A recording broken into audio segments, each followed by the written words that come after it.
কবিতা উৎসব এডুকেশন আমরা দেখতে পাচ্ছেন পুষ্পমেলা প্রদর্শনী প্রতিযোগিতা গ্রিন অরণ্য আয়োজিত আপনারা দেখতে পাচ্ছেন।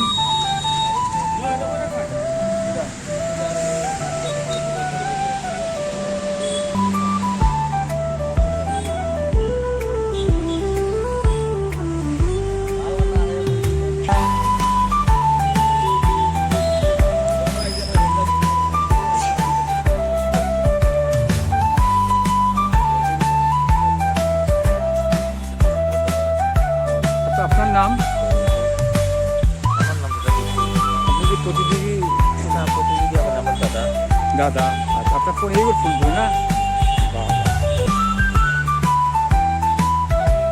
কবিতা উৎসব এডুকেশন আমরা দেখতে পাচ্ছেন পুষ্পমেলা প্রদর্শনী শিলচরের।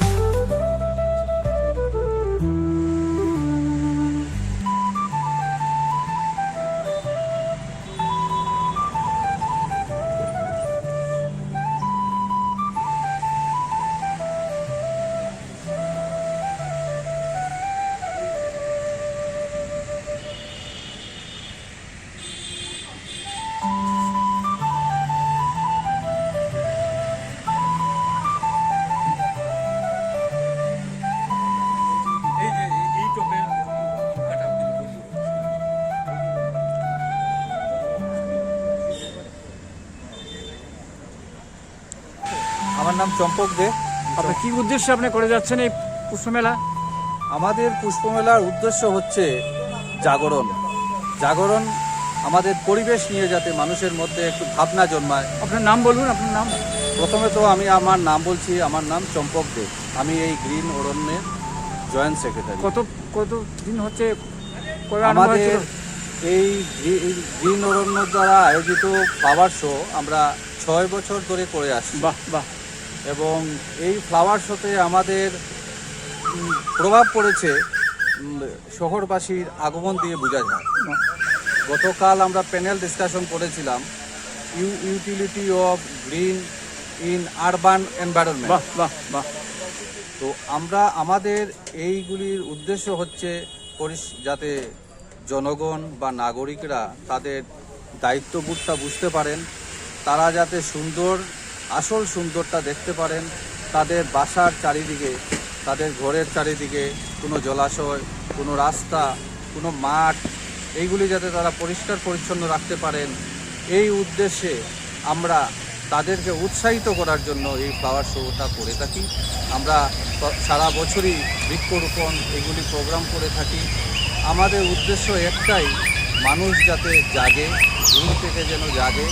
কারণ দিনে দিনে পলিউশন বাড়ছে, আমাদের গ্রিনারির জায়গার অভাব হয়ে যাচ্ছে। আমরা এই নেচারকে ধ্বংস করছি। নেচারকে ধ্বংস করে মানবজাতি কোনোদিন বাঁচবে না, সুস্থভাবে বাঁচবে না। বাঁচতে গেলে গাছের প্রয়োজন। একজনের 1 বছরে 4 থেকে 5টি গাছের দরকার। এবং এই করে করে আমরা যদি বছরে যদি 4-5টা গাছ বৃক্ষরোপণ করি, কীভাবে রোপণ করব? আমরা যদি জন্মদিনে রোপণ করি, আমরা যদি ম্যারেজ অ্যানিভার্সারিতে রোপণ করি, এই করে করে আমাদের এমনি 4-5টা গাছ আমাদের দ্বারা রোপণ করা হয়ে যাবে।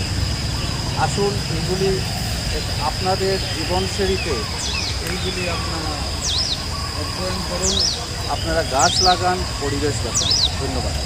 আপনার একটা বৃত্ত কি শুধু শিলচর কেন্দ্রিক না বড়াক উপত্যকা? আমাদের উদ্দেশ্য হলো পুরো ভারতবর্ষে যাতে আমাদের এই ভাবধারাটাকে ছড়িয়ে দিতে পারি। আপাতত আমাদের জন্ম হয়েছে শিলচরে এবং আমরা রেজিস্টার্ডও হয়েছি। তো সোসাইটি রেজিস্ট্রেশন একটে আমাদের রেজিস্ট্রেশনও আছে। আমরা আগামীতে ভাবছি শিলচর থেকে করিমগঞ্জে, হাইলাকান্দিতে এবং সম্ভব যদি হয় আপার আসামের দিকেও আমরা আমাদের কাজ নিয়ে যাব। মানুষের মধ্যে আমরা এই শিক্ষাটাই ছড়াবো যে গাছ লাগান। যে কোনো ফাংশনে আপনারা যেরকম মাঙ্গলিক আচার আচরণ করেন, আপনারা গাছ লাগিয়ে যান। গাছ ছাড়া এই মানবজাতি, এই প্রাণীকুল বাঁচবে না। ধন্যবাদ। আপনার এই কাজকে আমরা স্বাগত জানাচ্ছি। কবিতা উৎসব এডুকেশন স্বাগত জানাচ্ছি। নমস্কার।